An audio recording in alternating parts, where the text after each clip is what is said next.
Iran लगातार Israel और America के हमलों का पलटवार कर रहा है।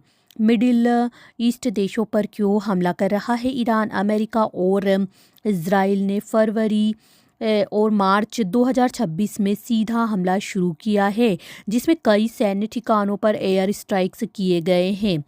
आपको बता दें, इस हमले की शुरुआत 28 फरवरी 2026 को हुई है और अब तक ये जारी भी है। आपको यह जानकारी के लिए मैं बता दूं कि 28 फरवरी 2026 को इजराइल और संयुक्त राज्य अमेरिका ने ईरान में विभिन्न ठिकानों पर समन्वित संयुक्त हमला किया है। इजराइल रडाटा इसे ऑपरेशन रोरिंग लाइन आई और अमेरिकी रक्षा विभाग द्वारा एपिक फ्यूरी नाम दिया गया है। जी हाँ, इसमें प्रमुख ईरानी अधिकारियों, सैन्य कमांडरों और सुविधाओं को निशाना बनाया गया है और इसका उद्देश्य सत्ता परिवर्तन था। ईरान ने मिसाइलें और ड्रोन दागे हैं। आपको बता दूं, इजराइल से लेकर अरब खाड़ी देशों तक निशाना बाजी बंदी की है। ईरानी जवाबी हमलों द्वारा यूएस के ठोस और इजरायली ठिकानों पर हमले भी जारी हैं। लेबान में हिजबुल्लाह ने भी इजराइल पर मिसाइलें दागना शुरू कर दिया है। ईरान ने खाड़ी इलाके के देशों जैसे कि सऊदी अरब, ओमान पर हमले को भी अंजाम दिया है। होर्मुज़ जल डमरू मध्य बंद होने की धमकी से पेट्रोल तेल की कीमतें भी बढ़ रही है। व्यापार चोटिल जैसे भारतीय उद्योगों पर निर्यात और शिपिंग प्रभावित हुआ है।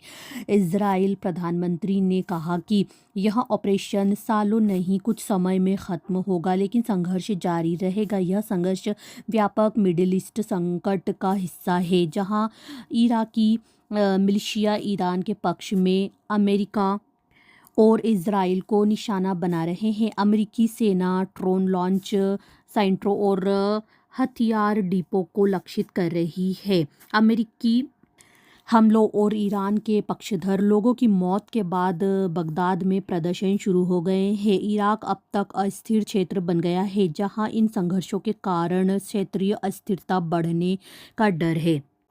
1980-1988 ईरान इराक युद्ध सद्दाम हुसैन द्वारा ईरान पर आक्रमण से शुरू हुआ। 2003 अमेरिकी आक्रमण, अमेरिका के नेतृत्व में सद्दाम हुसैन की सत्ता का अंत। 2003 से 2011 इराक युद्ध, अमेरिकी कब्जे और इराकी विद्रोह। 2013 से 2017 आईएसआईएस संघर्ष, आतंकवादी समूहों के साथ युद्ध। 2017 का अब तक इराक का गृह युद्ध के बाद अस्थिर होना और अब ईरान अमेरिका इजराइल के बीच का अखाड़ा बनना। आपको बता दें, ईरान का दबदबा, ईरान समर्थित मिलिशिया का इराक के आतंरिक मामलों पर प्रभाव। इराक में अमेरिकी सेना की मौजूदगी को मिलिशिया द्वारा गलत मानना। इजराइल और ईरान के बीच बढ़ता सीधा और अप्रत्यक्ष संघर्ष। इस स्थिति के कारण इराक में फिर से बड़े संघर्ष का डर पैदा हो गया है।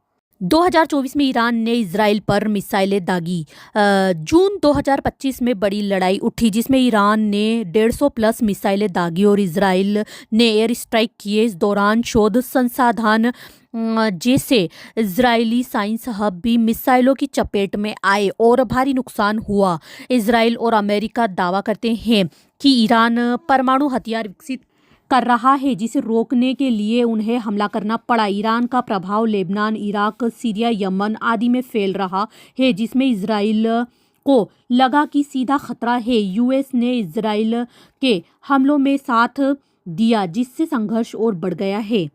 आपको जानकारी के लिए यह बता दूं कि ईरान में सैकड़ों नागरिक मारे गए हैं और बहुत हद तक शहरों को नुकसान भी हुआ है। दुनिया भर में तेल और शिपिंग प्रभावित है, फलस्वरूप वैश्विक आर्थिक तनाव बढ़ा है।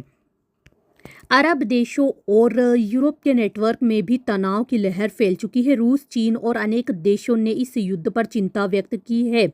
आपको बता दूं, कुछ रिपोर्ट्स कह रही है कि अगर संघर्ष फैलता है तो कहीं न कहीं तीसरे विश्व युद्ध की आशंका बन रही है, पर यह अभी बिल्कुल तय नहीं हुआ है। तो आज का ये वीडियो यही तक था। वीडियो कैसा लगा हमें कमेंट करके ज़रूर बताइए। अच्छा लगा है तो लाइक और शेयर भी कर दीजिए, और जो भी मेरे चैनल पर नए हैं सबसे पहले प्लीज़ चैनल को सब्सक्राइब कर ले, बेल आइकन प्रेस कर ले, ताकि आने वाले वीडियोस की नोटिफिकेशन सबसे पहले आप तक ज़रूर पहुंच सके। और इसी तरह की वीडियोस और जानकारियों के लिए और भी तरह की जानकारीज़ मैं लाती रहती हूं, जाकर मेरे चैनल पर आप देखिए और जुड़े रहिए मुझसे। तो मिलते हैं नेक्स्ट वीडियो में, तब तक के लिए बाय, थैंक यू।